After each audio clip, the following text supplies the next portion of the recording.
আমি আপনাদের কাছে 15টা পয়েন্ট বলবো ইনশাআল্লাহ, বেশি বড় বড় করে না, জাস্ট সংক্ষিপ্ত করে 15টা পয়েন্ট। এই পয়েন্টগুলো আমাদেরকে রমজানের আগেই নিজের মাথায় ঢুকাইতে হবে, পাক্কা নিয়োগ করতে হবে। আল্লাহ পাক যেন আমাকেও তৌফিক দান, আপনাদের সবাইকে তৌফিক দান করে। রমাদানের প্রস্তুতি নাম্বার 1 আসলে পরে রমাদানের প্রস্তুতি নাম্বার 1 হচ্ছে যত দুনিয়াবি কাজ আছে সেই কাজগুলোকে কমিয়ে ফেলবো। দুনিয়াবি কাজগুলো কি করবো? দুনিয়াবি যত কাজ, যত ব্যস্ততা যা আছে এগুলোকে কমায় নিয়ে আসবো, যাতে রমজান মাসে আমাদের বেশি বাইরে দুনিয়ারই প্রয়োজনের বাইরে বেরো করা, বেশি ব্যস্ততা আমাকে দুনিয়ার জন্য না করতে হয়। মনে করেন যে আপনি চাইলে এখন যদি সামর্থ্য থাকে রমাদান এবং ঈদের বাজার করে রাখতে পারে, কারণ লাইলাতুল কদর নষ্ট করে ঈদের বাজার, আর রমাদানের অনেক রুহানিয়াত নষ্ট করে দেয় দুনিয়াবি বাজার ঘাট, তাই না? সবার সামর্থ্য হয় না, সবার সামর্থ্য হয় না, কিন্তু বড় বড় যে বিষয়গুলো আছে, বড় বড় খাবার, মৌলিক খাবার, এগুলো আপনি 2 মাসের জন্য বাসায় রাখতে পারেন সামর্থ্য থাকে। সামর্থ্য নেই তাহলে সেটা আলাদা বিষয়। মোট কথা এটা শুধু একটা বিষয় বোঝাচ্ছি না, দুনিয়াবি যত ব্যস্ততা এগুলোকে কমায় রমাদানের জন্য প্রিপারেশন নিতে হবে। আল্লাহ পাক আমাদেরকে সবাইকে রমাদানের জন্য প্রিপারেশন নেওয়ার তৌফিক দান করেন। এখানে মনস্তাত্ত্বিক প্রিপারেশন, যে রমাদান আসতেছে, আমি শাবান মাসেই আমি আমার কাজগুলো গোছাই নিব, যাতে রমজানে আমি ফারেক থাকি ইবাদতের জন্য। বুদ্ধিমানের কাজ এটা, আল্লাহ পাক তৌফিক দান করেন। আমি 2 নম্বর তো নাই, রমাদানের আমরা সবাই 30টা সম রাখবো বলে নিয়াত করি, আল্লাহ পাক তৌফিক দান করেন। নানি কিন্তু এখানে একটা কথা, 2 নম্বরটা হচ্ছে রোজা রাখার মতো রোজা রাখতে হবে। কি বললাম বলেন? রোজা রাখার মতো রাখতে হবে। এটা কেন বললাম, কেন বললেন ভাই? উত্তর দিচ্ছিস। উপোস থাকা, না খেয়ে থাকা আর সওম রাখা এক জিনিস নয়। পানি ছেড়ে দেওয়া, খাবার ছেড়ে দেওয়া আর ইসলামী সওম এক জিনিস নয়। অনেক ধর্মের মানুষ খাবার পানি ছেড়ে দিয়ে থাকে, উপাস থাকে, থাকে না? হাদিসের মধ্যে নবীজি বলেছেন যে ব্যক্তি রোজা রেখে অন্যায় কাজ ছাড়তে পারলো না, মানে আল্লাহর মাসিয়ত ছাড়তে পারলো না, কাবায়ের ফাওয়াহিশ এগুলো ছাড়তে পারলো না, অশ্লীলতা ছাড়তে পারলো না, মিথ্যা ছাড়তে পারলো না, বেহায়া পাওয়া ছাড়তে পারলো না, তার না খেয়ে থাকায়, পানি না পান করায় আল্লাহর কিচ্ছু যায় আসে না। আর রোজার বিষয় বুঝলাম, রোজা কাকে বলে ভাই? মানে রোজা মানে হচ্ছে আমি আল্লাহ পাকের সমস্ত নিষেধ ছেড়ে দিব। কি করব? আল্লাহ সমস্ত নিষেধ রোজা ছেড়ে, রোজা থেকে যে পানি খাচ্ছি না, খাবার খাচ্ছি না, কার ভয়ে? গোসল করার সময় একদম পানি ফেলে কে দেখবে? এই চেতনা তখন কাজ করে, তখন কাজ করে না। চুপ করে এক ভাত খেলে কে দেখবে? কেউ দেখবে? আল্লাহ ছাড়া কেউ দেখবে? কেউ দেখবে না। তারপরে আপনি খান না কেন? আপনি খান না কেন? কারণ আপনি অনুভব করেন যে আল্লাহ পাক আমাকে দেখছেন। এটাই বলে ইহসান। এটার নাম কি? ইহসান। এটাই বলা হচ্ছে হাদিসে জিবরিলের মধ্যে, আনতা আবুদুল্লাহ কাআন্নাকা তারাহ, তুমি এমন ভাবে আল্লাহর ইবাদত করো যেন তুমি আল্লাহকে দেখতে পাচ্ছ। ওয়া ইল্লাম তাকুন তারাহু, তুমি যদি আল্লাহকে দেখতে না পারো জেনে রেখো ফাইন্নাহু ইয়ারান, আল্লাহ পাক তোমাকে দেখছেন। এটাকে বলে আল্লাহ কনসিয়াসনেস বা ইহসান বা তাকওয়া। আর তাকওয়া হাহুনা, তাকওয়া কোথায়? এখানে। আপনি সওমের আয়াতটা পড়েন, কুতিবা আলাইকুমুস সিয়াম কামা কুতিবা আলাল লাযিনা মিন ক্বাবলিকুম লাআল্লাকুম কি তাত্তাকুন, তোমাদের উপর সওমকে ফরজ করা হয়েছে ঠিক যেমন করে আগের উম্মতদের উপরেও করা হয়েছিল। উদ্দেশ্য হচ্ছে লাআল্লাকুম তাত্তাকুন, যাতে করে তোমরা তাকওয়া অবলম্বন করতে পারো। তাকওয়া মানে আল্লাহ কনসিয়াসনেস, এই যে আমি খাচ্ছি না, পান করতেছি না, আমি বিশ্বাস করি আল্লাহ আমাকে দেখতেছে, এই তো। সেই বান্দা কেমন করে রমজান চলে গেলে বিরামাজি থাকতে পারে? রমজান চলে গেলে কি আল্লাহ তাকে আর দেখে না? সেই বান্দা কিভাবে সুখ খায়, তখন কি আল্লাহ তাকে দেখে না? সেই বান্দা, একই বান্দা কিভাবে জানা করতে পারে? মেয়েকে নিয়ে কেমন করে বাইকে ঘুরতে পারে? কেমন করে গায়রা মারামের সাথে আমরা ইয়ে করতে পারি, ফ্রি মিক্সিং করতে পারি? কেমন করে সে সমকামিতার দিকে ধাবিত হতে পারে? কেমন করে সে জুয়া খেলতে পারে? কেমন করে সে মাদক খাইতে পারে? কেমন করে সে আল্লাহ দলি আইন বাস্তবায়ন করতে পারে? যদি সেই এটা চেতনা, এই চেতনা থাকে যে আল্লাহ আমাকে দেখছেন, এই চেতনাটাকে বদ্ধমূল করার জন্যই রমজান আসে। অনেক সুখান আমি বুঝাতে পারলাম রোজা রাখার উদ্দেশ্যটা কি? ওই জিনিসটাকে আমাদের ভিতরে ইনস্টল করাই হবে উদ্দেশ্য। লাআল্লাকুম আসলে বলেন লাআল্লাকুম তাত্তাকুন, তাকওয়া কি কিনতে পাওয়া যায় বাজারে? এই যে আল্লাহ পাক আমাকে দেখছেন, আমি খাবো না, আল্লাহ আমাকে দেখছেন, আমি পান করতে পারবো না, আমার রেস্ট্রিকশন আছে, পিপাসায় গলা ফেলে যাচ্ছে একেবারে, রোদের মধ্যে তাও খাচ্ছি না, কেন? কার ভয়ে? ওইটাই জীবনের সব ক্ষেত্রে বাস্তবায়ন করার জন্যই রমজান আসে। বুঝতে পারি না? ওই চেতনাটাই, একই চেতনাটাই জীবনের সবগুলো কাজে বাস্তবায়ন করার জন্য কি আছে? রমজানের সমাস। আমরা শুধু রোজার ফজিলত নিয়ে বয়ান করি, রোজা রাখলে 70 গুণ নাকি হবে না, 70 গুণ হবে, 700 গুণ বাড়াই দিবে। মূল কথা ফজিলত তো ফজিলত পাবেই, মূল কথা এইটা, তাকেও অবলম্বন করতে হবে। আল্লাহ পাক আমাদেরকে তৌফিক দান করেন। পাঠাবসি বলে নাই দুইটা মনে থাকবে। এক, দুনিয়াবি কাজ সময় করা। দুই, কি রোজা রাখার মতো রাখা। তিন নম্বর হচ্ছে, এটা আমার নিজস্ব একটা পরামর্শ আর কি। 3 নম্বর হচ্ছে রোজা রাখার জন্য আমাদের সাহারি করতে হয়, ইফতার করতে হয়। এই তো আল্লাহর ওয়াস্তে সাহারি এবং ইফতারে মুসলমানের মতো খাবার খাবে না, জানোয়ারের মতো খাবার খাবে। সাহারি এবং ইফতার এই দুটো পে কি খাবে? মুসলমানের মুমিনের মতো খাবার খাবে, জানোয়ারের মতো খাবার খাবে না। আল্লাহ পাক বলেন তৌফিক দান করে। মানে আমরা কিন্তু সাহারিতে কি করি জানেন? 8 পেট খাই। কয় পেট? নবীজি বলেছেন খাবে পেটের 1 ভাগ খাবার, 1 ভাগ পানি, 1 ভাগ, আবার বলি 1 ভাগ খাবার, 1 ভাগ পানি, 1 ভাগ। কার পেট খালি আছে এখন খাওয়ার সময় খাওয়ার টেবিলে? আমাদের ওস্তাদরা বলেন যে মুসলিম উম্মাহ, আমাদের ওস্তাদরা বলেন যে মুসলিম উম্মাহ খাবার টেবিলে হেরে গেছে সে কখনো জিহাদের মাঠে জিততে পারবে না। বুঝতে পারেননি? বুঝতে পারলাম না মনে হয়। যারা খাবারের টেবিলেই হেরে গেছে, এখানেই তো আপনি শূন্য আঁকি খাইতে পারতেছেন না। কবিত্রির কাছে হেরে গেলে গব্ব গব্ব পরে খাচ্ছি 7 প্লেট ভর্তি করে। এখানে তো খাবারের সামনেই হেরে গেলাম, পবিত্রির সামনে। সে আবার কাপেরদের সাথে জিতবে কেমনে? জিতবে আগে নিজের পবিত্রির উপর জিহাদের উপর জিততে হবে। আমার মন চাচ্ছে সেটা করি, করবো না, এটার নাম জিহাদ, এটাও জিহাদ। মন চাচ্ছে সুখ খাই একটু, খাবো না, এটার নাম কি? যা মন চাচ্ছে নামাজ না পড়ি, ঘুমায় থাকি, মন চাচ্ছে না, মন বলতেছে ঘুমাই, কিন্তু নামাজ পড়তে হবে। এই উঠলাম, ওযু করলাম, গেলাম, এর নাম কি? এটাও এক প্রকার কি বরং নফসের সাথে জিহাদটা অনেক বড় জিহাদ বলা হয়েছে, বলা হয় না? এটা মানুষকে শক্ত করবে। এখানে সেটা প্রেম করতে মন চায়, করবো না, ওকে দেখবো না, যাবো না কাছে। এটা সত্য থাকার নাম কি? এটা মনের নফসের সাথে কি বুঝলেন? আল্লাহ পাক আমাদেরকে নফস করা তৌফিক দান করেন। তো ভাই খাবার ইফতারেও এভাবে সাপ্তাহিক খাবেন না, সারিতেও খাবো না, কথা করি তো ইনশাল্লাহ। শোনেন, পরিমিত খাবে, পুষ্টিকর খাবার খাবে। পরিমিত খাবেন কিন্তু পুষ্টিকর খাবার খাবে, তাহলে যথেষ্ট হবে। আর এখনকার যে খাওয়ার, এতে বেশিরভাগই ভেজাল। যত বেশি খাবো তত দ্রুত অসুস্থ হবো। এই যে আমরা দিন দিন যে দুর্বল হয়ে যাচ্ছি, বুঝতে পারতেছেন আপনারা? এটা দিন দিন যে আমরা আগের জেনারেশনের মতো শক্ত না। আমাদের দাদারা, তার দাদারা যেরকম স্ট্রং ছিলেন, আমাদের ইয়াংরাও কিন্তু অত স্ট্রং না।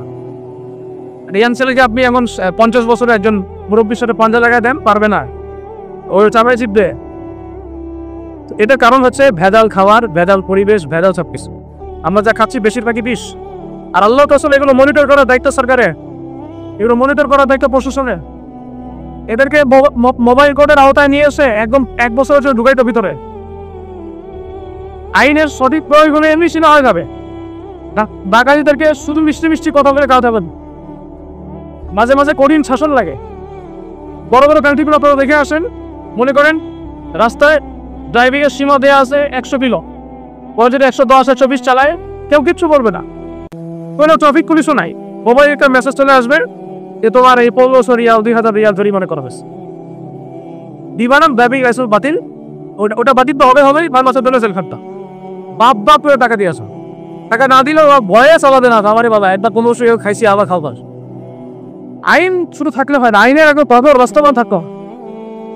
এই জিনিসটা যদি থাকে দেখবে সমাজ ঠিক হয়ে গেছে ইনশাআল্লাহ। আল্লাহ পাক আমাদের সবাইকে কথাটা মন থেকে বোঝার তৌফিক দান করুন। আমরা কি কারো শত্রু? আমরা সবার শুভাকাঙ্ক্ষী। যদি এই জিনিসটা শক্তভাবে বাস্তবায়ন করা যায়, দেখবেন খাবারের ভেজাল এমনি বন্ধ হয়ে গেছে। মানুষকে মেরে ফেলতেছে খাবার দিয়ে। আর 3 দিনের বাসি তেল দিয়ে রান্না করছে, বললো একটু তাক্তা রান্না খেয়ে ফেলে। এই যে কোলেস্ট্রল বেড়ে গেল, ক্যান্সার হচ্ছে, বেরু ইঞ্জেকশন দিয়ে পুরাই থাবায় মরদাজা করে ফেলে। করে নাই? কি অবস্থা মানুষের বুদ্ধি! চালের মধ্যে এটা মিশাচ্ছে, ডালের মধ্যে এটা মিশাচ্ছে, পানির মধ্যে কি মিশাই দিচ্ছে, ড্রেনের পানি বলতেছে মিনারেল ওয়াটার। ডাব খাবেন, ডাবের পানি আগে ইঞ্জেকশন দিয়ে বের করে ফেলাইছে, আগে খাই বলছে, অল্প একটু বাকি আছে, ওটার দাম হাঁকাচ্ছে 150 টাকা। নিচ থেকে উপর পর্যন্ত আমাদের সমাজে খালি প্রতারণা চলতেছে। এই কারণে আমাদের উপর থেকে আল্লাহর রহমত দিন দিন উঠে যাচ্ছে। আমাদেরকে সতর্ক হওয়া উচিত, আমাদেরকে সৎ হওয়া উচিত। সৎ হইতে পয়সা লাগে না, সৎ হইতে পয়সা লাগে? সবাই যার যার জায়গা থেকে ভালো হয়ে যায়, কিচ্ছু ভালো লাগবে না এইসব। আপনি মাদক খায়েন না, কেউ জোর করে মাদক খাওয়াবে? আপনি নিজে সুদ খায়েন না, কেউ জোর করে সুদ খাওয়াবে? এখানে তো মাদকের দোকান দেবে, আমরা খাই না, ও দোকান নিয়ে চলতে পারবে না, দাম তবলা পারে চলে যাবে, ঠিক করবে, চাইতে বাধ্য সে। আমরা খাই না, সে ব্যবসা করবে। আল্লাহর ওয়াস্তে আমরা কোনো রকম প্রতারণার কাছে যাব না, হারামের কাছেও যাব না, এবং অন্যকে আমরা প্রতারিত করবো না। ইনশাআল্লাহ বাজার মার্কেটে এটা অনেক জটিল বিষয়। রমজান মাস আসলে দেখবেন দাম বাড়া শুরু হয়েছে। এখনই অসাধু ব্যবসায়ী যারা ওরা রেস্টোর করে ফেলাইছে, ওরা সিন্ডিকেট করে ফেলবে যে এই দামের বাইরে যাবে না, তখন আবার দেখবেন যে সরকার বিপাকে পড়ে গেছে, দাম আর কন্ট্রোল করতে পারতেছে না, তখন ভর্তুকি দেওয়া লাগতেছে, আবার ওদের আইনে আনা লাগতেছে। মানে আমরা নিজেরাই ঠিক নাই, তারা ঠিক নাই, আমরা নিজেরাই ঠিক নাই। এই কারণেই তো আমরা মানে আমাদের সমাজের উপর থেকে আল্লাহ পাকের রহমত বরকত উঠে যাচ্ছে দিন দিন। আমি দেখে নিয়েন যে পণ্যের দাম এখন 200 টাকা, রমজান মাস আসলে 250 টাকা 300 টাকা বাড়াই দিচ্ছে। এটা ব্যবসায়ীরা করবে, আগেই অনেক অসাধু ব্যবসায়ী করবে, এটা অনেকে করবে, এখনো চলতেছে। আমাদের বাংলাদেশে এমন কিছু নাই যেটা উৎপন্ন হয় না। আমরা যদি আমাদের এখানে সঠিক জাকাত ভিত্তিক অর্থনীতি থাকতো, সততা থাকতো, ইনসাফ থাকতো, আমানত থাকতো, আমাদের জিনিস আমরা খেয়ে শেষ করতে পারতাম না, এরপর বাকিটা রপ্তানি করতে পারতাম। অনেক কথা ভাই, এগুলো অর্থনীতির বিষয়, আরেকটি কথা হবে। রমজানে আসছে যেহেতু এতটুকু নসিহত করি। 3 নম্বর যে ভাই আমরা এমন ভাবে খাবো না যে খাওয়ার মনে হয় জানোয়ারের খাওয়া, ঠিক আছে ভাই? পুষ্টিকর খাবার খাবো কিন্তু পরিমাণে কম। কম বলতে কি একবারে কম না, আপনার প্রয়োজন অনুযায়ী 3 ভাগ করে, 1 ভাগ খাবার, 1 ভাগ পানি, 1 ভাগ ফাঁকা, সুন্নাহ অনুযায়ী। আল্লাহ পাক তৌফিক দান করে। 4 নম্বর হচ্ছে রমাদান মাস মানে কোরআন। রমাদান মাস মানে কি? এই রমজানে আমরা সবাই বেশি থেকে বেশি কোরআন তেলাওয়াত করব। সব কারা কারা পারি হাত তুলি? আলহামদুলিল্লাহ, তারা সবাই পারি কোরআন তেলাওয়াত, মাশাআল্লাহ মাশাআল্লাহ। এটাই তো চাই, বাংলাদেশের ঘরে ঘরে প্রত্যেক ব্যক্তি যেন কোরআন তেলাওয়াত করা জানে, এটাই তো আমরা চাই। এমন যদি হয় যে 100% মানুষ কোরআন তেলাওয়াত করতে পারে, 16 কোটি মুসলিম, দিন টাইম হয়ে যাবে ইনশাআল্লাহ। ইনশাআল্লাহ ভিতরের কাজগুলো করে আল্লাহ পাক তৌফিক দান করেন। তো ভাই কোরআন আমরা রমজানে বেশি থেকে বেশি পড়বো ইনশাআল্লাহ ভাই, ঠিক আছে? যারা পারি না একটা লিমিট ফিক্স করি, কমপক্ষে দিলে 1 পারা, দিনে কমপক্ষে কম তক্তে 1 পারা, তাহলে 30 দিনে 1 খতম হবে। ওকে, আরো বেশি পারি দিই তারা, তাহলে 2 খতম হবে। আরো বেশি পারি 3 পারা।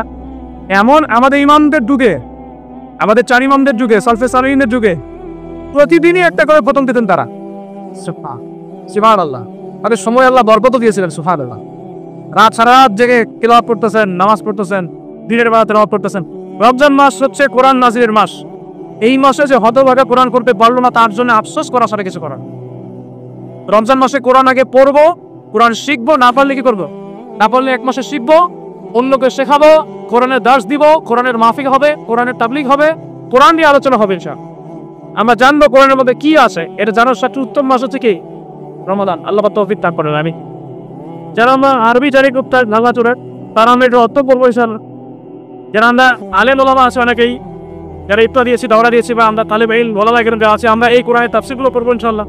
মানে কোরআনময় রমাদান, কোরআনময় কি, এবং চেষ্টা করবেন। আমার খুব ইচ্ছা হয় যদি আল্লাহ পাক আমাকে ক্ষমতা দিতেন, তৌফিক দিতেন, আমার ইচ্ছা হয় যে রমজান মাসে বাংলাদেশের যত মসজিদ আছে সমস্ত মসজিদে কোরআন শিক্ষা ফ্রি হয়ে যাবে। বাংলাদেশে কত মসজিদ আছে? হাজার না লাখ? লাখ না কোটি? হয়তো কোটি কোটি মসজিদ থাকতে পারে। প্রত্যেকটা মসজিদে যদি বিনামূল্যে কোরআন শিক্ষা কার্যক্রম করা যেত রমজান মাসে, 1 মাসে আপনি দেখতেন প্রায় মিনিমাম 5 কোটি মানুষকে কোরআন শেখানো যায়। তাও হাতে কলমে, তাও কি হাতে কলমে, বই দেওয়া হতো ফ্রি। আর ওই যারা টিচার ক্লাস নেবে ওদেরকে বেতন দিব, ভাড়া দিব সরকার থেকে। দেওয়া যায় না? দেওয়া যায় না? আচ্ছা, যদি গভর্নমেন্ট নাও দেয়, আপনারা জাকাত থেকে দিতে পারেন, সরকার থেকে দিতে পারেন, পারেন না? নিজেদের পকেট থেকে দিতে পারেন, নিজের ব্যবসা থেকে দিতে পারেন, এলাকা ভিত্তিক দিতে পারেন। কত উৎস আছে না? যদি এভাবে প্রত্যেকটা মসজিদ থেকে কোরআন শিক্ষা কার্যক্রম চালু করা হয় রমজান মাসে, আমরা দোয়া করে আল্লাহ কেন এই কথাটা পৌঁছে তার উপরে লেভেলে তারা উদ্যোগ নেয়। জানি না ও তো নেবে কিনা, আমার দায়িত্ব পৌঁছে দিবা। অ্যাটলিস্ট যদি সবগুলো মসজিদ নাও হয়, প্রত্যেকটা এলাকায় যদি 1টা করে মসজিদও হয়, তবুও দেখবেন কয়েক কোটি মানুষকে কোরআন শেখাবে যাবে। কোরআন ছাড়া এই জাতিকে আপনি ফিরাতে পারবেন না। কোরআন ছাড়া এই যুবকদেরকে মাদক থেকে ফেরানো যাবে না। কোরআন ছাড়া এই যুবকদেরকে জেনা থেকে ফেরানো যাবে না। এই টিকটক প্রজন্ম হয়ে এরা নষ্ট হয়ে গেছে, শেষ হয়ে গেছে। বাংলাদেশে আশঙ্কাজনক হারে এখন সমকামিতা বাড়তেছে। আশঙ্কাজনক হারে এখন জেনা, ব্যভিচার, পরকীয়া বেড়ে গেছে। মাদক দ্রব্য কি ছয়লা, এই যে গুন্ডামি, মাস্তানি, ছিনতাই কারা করতেছে? যারা ইয়াং ছেলে পেলেরা করতেছে। এদেরকে ফিরাইতে হলে কোরআন ছাড়া কোনো গতি নাই। আইএমএ জাহেরিয়াতের সেই মানুষগুলো কোরআনের আলোয় শ্রেষ্ঠ মানুষে পরিণত হয়েছে। কথা বুঝতে পারেন নাই? আইএমএ জাহেরিয়াতের সেই মানুষগুলা যারা একসময় নিজের মেয়েকে দাপন করেছিল জীবন্ত, ইন্না লিল্লাহি ওয়া ইন্না ইলাইহি রাজিউন। চিন্তা করা যায় আপনি আপনার মেয়েকে দাপন করতে পারবেন জীবন্ত? পারবেন? বলেন। এরকম মানুষ যারা এই কাজ করেছিল তারা কোরআনের সংস্পর্শে এসে সোনার মানুষে পরিণত হয়েছে। এই কিতাব আল্লাহ পাক দাবি করেছেন ওই ঘরের উপরে উঠিয়ে রাখার জন্য না, ঘরে বলে বের করবো, ধুলা মুছবো, চুমুক খাবারে কেটে পাইও না, বাবা মারা গেছে খুললাম পড়লাম সব বক্সায় দিলাম, এই জন্য না। শুধু এই কিতাব আল্লাহ পাক নাযিল করেছেন যেন আমরা হৃদয়ের হরণ করি, বোঝা ধারণ করি। হৃদয়ের হরণ করতে তো তখনই যেমন আমি বেশি তেলাওয়াত করবো, বেশি বেশি পড়বো, সবাইকে পড়াবো, শেখাবো। আল্লাহ পাক আমাদের সবাইকে কোরআনের বিপ্লব ঘটানো তৌফিক দান করেন।